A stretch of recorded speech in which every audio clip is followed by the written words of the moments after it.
23 murdered Chicago gang members. The summer nobody survived. June and July 2025. On June 2nd, 2025, the far south side became the scene of the city's first major gang loss of the summer. Daniel Parker, known in the streets as Danny from Duffel Gang AMG 130, was found bleeding out on the sidewalk of the 13,300 block of South Langley Avenue in Altgeld Gardens. Damn. The call came in at 10:25 p.m. Paramedics rushed him to University of Chicago Medical Center, but he didn't make it. Parker, just 29 years old, lived on the 6700 block of South Evans Avenue, but his life ended far from home. Under the cold orange glow of the streetlights in Altgeld, no one was ever arrested. Just one more murder file added to the stack for Area 2 detectives. Shit, 8 crazy. days later, the violence had moved northwest. On June 10, 1400 block of North Artesian Avenue in the West Town neighborhood, Dayon Fiazel, a shorty from back in 1400 known as Dayon, tried to hit a lick not knowing this would be his last move.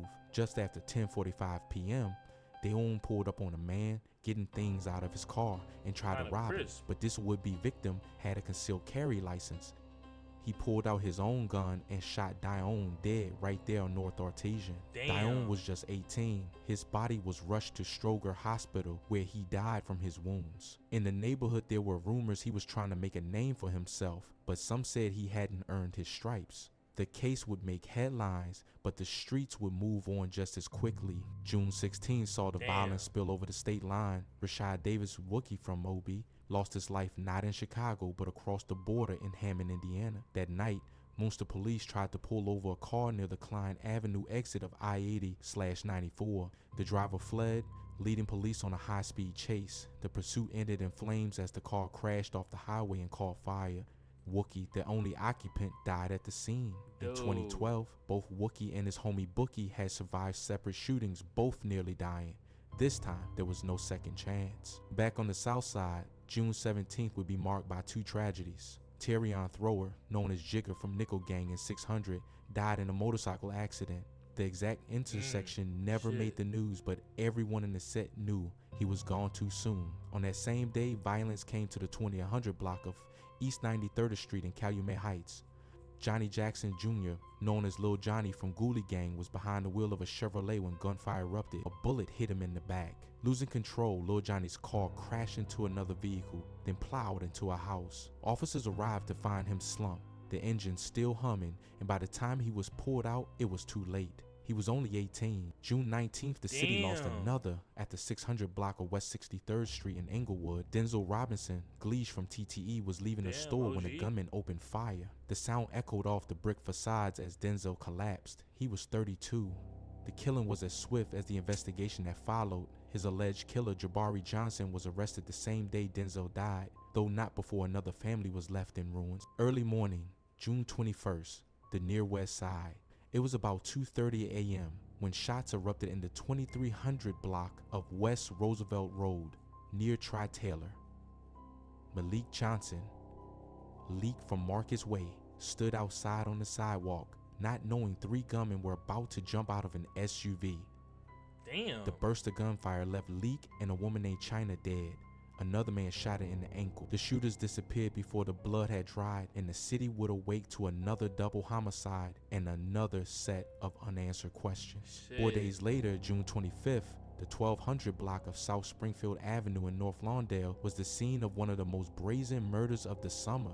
Dilla Florence, called Dillo from OTM, was relaxing on a porch with friends when a man disguised in a woman's coat and mask walked up. Within seconds, the gunman fired multiple rounds, striking Dillo in the neck and body.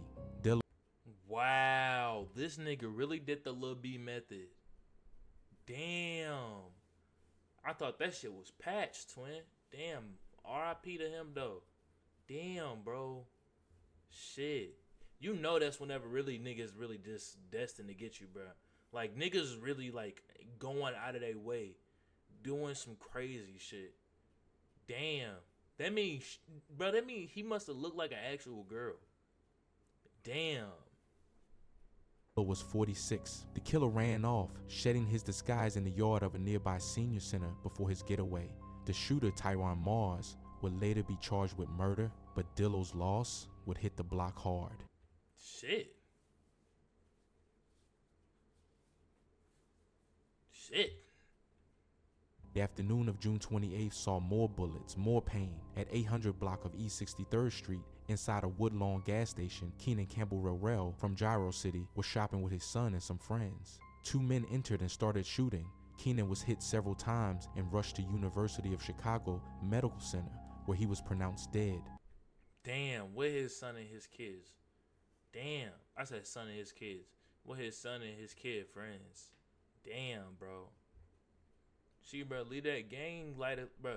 Leave the gang life alone, bro. You can be as tough as you want around cool niggas. Don't be trying to act tough around niggas that's really just like got nothing to live for. Cause then, don't be surprised when them niggas is hunting you down, chasing you down, bro. His young son was found with his father's blood on his clothes. A horrifying sight no child should ever have to witness. Never. The calendar flipped to July, but the violence stayed the same. On July 2nd, at the 12,000 block of South LaSalle Street in West Pullman, Ronald McClain, known as Drills from 95 Mob, sat inside a car as a dark vehicle pulled up. Shots were fired, one striking him in the head. Damn. He was rushed to Advocate Christ Medical Center, but there was nothing they could do. That same night, just after 11 o'clock p.m., the River North District erupted. At 311 West Chicago Avenue, outside Artist Restaurant and Lounge, a mixtape release party for local rapper Mellow Bucks had just ended. As a crowd milled outside, a dark-colored car pulled up and someone opened fire. In seconds, 4 people lay dead, and at least 14 others were injured. Among the fallen, Leon Andrew Henry, L. Peasy from NLMB, and Devontae Terrell Williamson, Vontae from WAP Gang.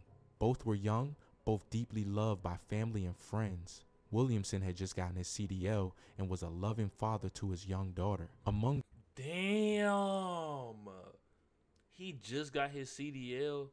He was going to be making some nice pay. He would have been making at least 6 figures a year doing that truck shit. Bro, damn. And he had kids and a wife. Bro, y'all niggas gotta leave this gangster life alone, bro. Come on. Lock in, bro. Ain't nothing wrong with living a normal, basic life. Just stay away from the bullshit, bro. You don't gotta worry about nothing. The dead was also 26-year-old Taylor Walker, a hairstylist and former dance team captain who was planning a vacation the next week. Damn. Alongside her was 27-year-old Aviance King, quiet, loyal, and completely uninvolved in the streets. Both were there to support friends, caught in a storm they never saw coming. The shooting was called one of the worst in years. For the families in the city, it felt like war. July 3rd, the violence returned to the far south side. On the 9900 block of South Bensley Avenue, Reginald Edwards, Gino from Zolan/Chestnut, was standing outside when a car pulled up. A hail of gunfire followed.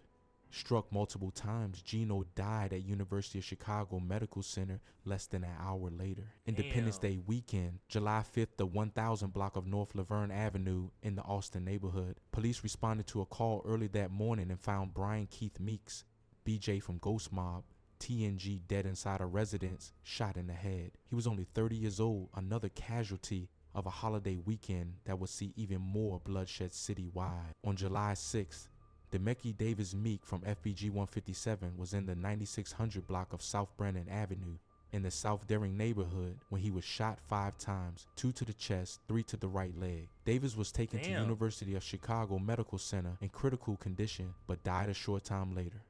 FBG 157 and 10 Gang were tight, but even alliances couldn't shield Meek from a stray bullet. July 8th, the streets of Humboldt Park saw more gunfire. On the 600 block of North Monticello Avenue, Kavaje Fitch, Sosa from OTE, was standing outside with a friend around 11:45 a.m. when 4 gunmen exited a gray car and opened fire. Fitch, hit several times in the head and body, died at Stroger Hospital. Shit. He was 28 and his murder would leave OTE reeling. By July 10th, the violence had come to Armour Square. Just after 2 a.m. on the 3700 block of South Wells Street, Jeremy Miller, Whitey, also known as Tyson from MTG 39, was shot in his own hood. He and another man were both hit, but Miller took a round to the chest and died at University of Chicago Medical Center.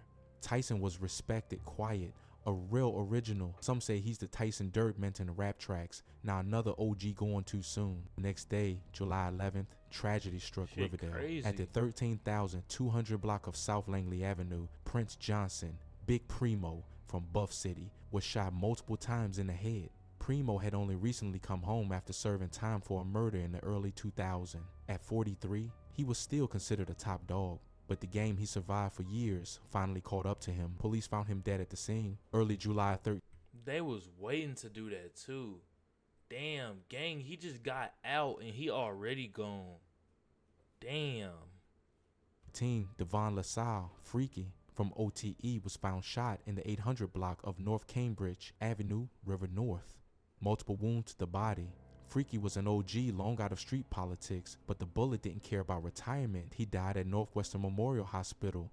OTE, Damn. second major loss of the year. Not long after the shooting, police moved quickly. Just hours later, authorities arrested Maurice Timms, age 49, in connection with LaSalle's murder. Timms was taken into custody and charged, bringing at least some sense of closure for a case that left another family in mourning. On July 18th, the shooting came to East Garfield Park.